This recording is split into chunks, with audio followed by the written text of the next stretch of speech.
విఫలమైతే మళ్ళీ రెండోసారి కీలు మార్పిడి సర్జరీ చేయించుకోవచ్చా? రివిజన్ నీ రీప్లేస్మెంట్ సర్జరీ ఎంతవరకు విజయవంతమవుతుంది? మొదలైన వివరాల గురించి ఇప్పుడు తెలుసుకుందాం.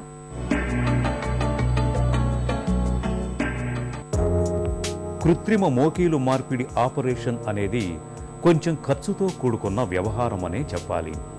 విదేశీ పరికరాలను ఉపయోగించి అనుభవజ్ఞులైన నిపుణులు చేస్తే ఒక్కో మోకాలి కీలు మార్పిడికి దాదాపు 1,50,000 రూపాయల వరకు ఖర్చవుతుంది. ఇంత ఖరీదుతో కూడుకున్నదైనా మోకాలి నొప్పులతో బాధపడే వారికి ఈ శస్త్రచికిత్స పునర్జన్మనే చెప్పచ్చు. అయితే ఇంత డబ్బు ఖర్చు పెట్టి మోకీలు మార్పిడి చేయించుకున్న తర్వాత ఒకవేళ సర్జరీ విఫలమైతే పరిస్థితి ఏంటి? మళ్ళీ ఆపరేషన్ చేయించుకోవాలా? మన ముందు ఎలాంటి ప్రత్యామ్నాయ పరిష్కారాలు ఉన్నాయి?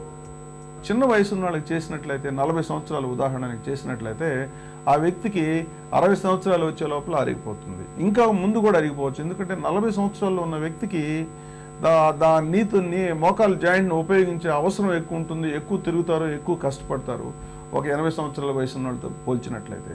కాబట్టి వీళ్ళకి తప్పనిసరిగా వాళ్ళ లైఫ్ టైంలో ఇంకోసారి రివిజన్ సర్జరీ చేయాల్సి ఉంటుంది. ఇప్పుడున్న ప్రక్రియల్లో రివిజన్ సర్జరీ అనేది చాలా క్లిష్టమైనది, దాంట్లో ఫెయిల్యూర్ రేట్ కూడా ఎక్కువ ఉంటుంది.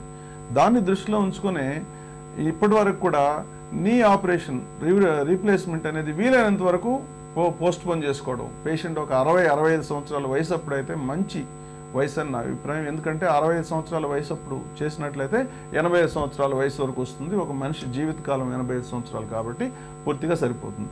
రివిజన్ చేయాల్సి వచ్చినప్పుడు ఇక్కడ మామూలుగా అమర్చే ఈ పార్ట్లే కాకుండా చాలా క్లిష్టమైనటువంటి భాగాలను అమరుస్తాం. ఎందుకంటే ఇది తీసేసినప్పుడు 10 సంవత్సరాల తర్వాత తీసేసినప్పుడు ఈ బోన్ అంతా కూడా చాలా వరకు డ్యామేజ్ అయి ఉంటుంది.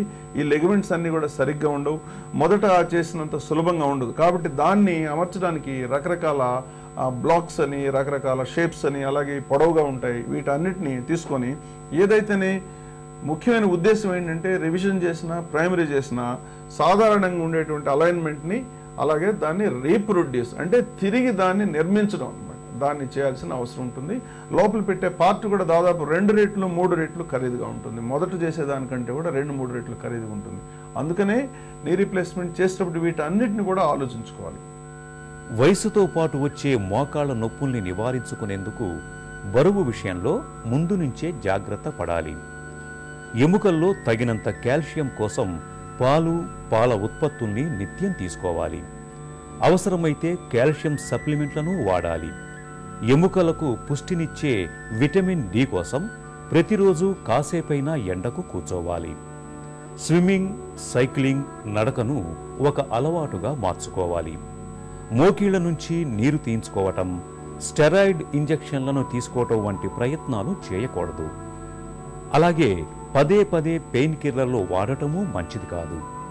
ఈ జాగ్రత్తలు మోకాళ్ల నొప్పులను చాలా వరకు నివారిస్తాయి. మలివయసు జీవనాన్ని దుర్భరం చేసే మొండి మోకాళ్ల నొప్పులకు శాశ్వత పరిష్కారమైన మోకీలు మార్పిడి సర్జరీ గురించిన ప్రత్యేక కథనాన్ని చూశాం కదా. తిరిగి రేపటి సుఖీభవలో కలుసుకుందాం. మీకేమైనా ఆరోగ్య సమస్యలు ఉంటే వెంటనే మాకు రాయండి. మా చిరునామా Sukhibhava, ETV 2, Ramoji film city, Hyderabad 501512 లేదా sukhibhava@etv.co.in కు ఈమెయిల్ కూడా చేయవచ్చు.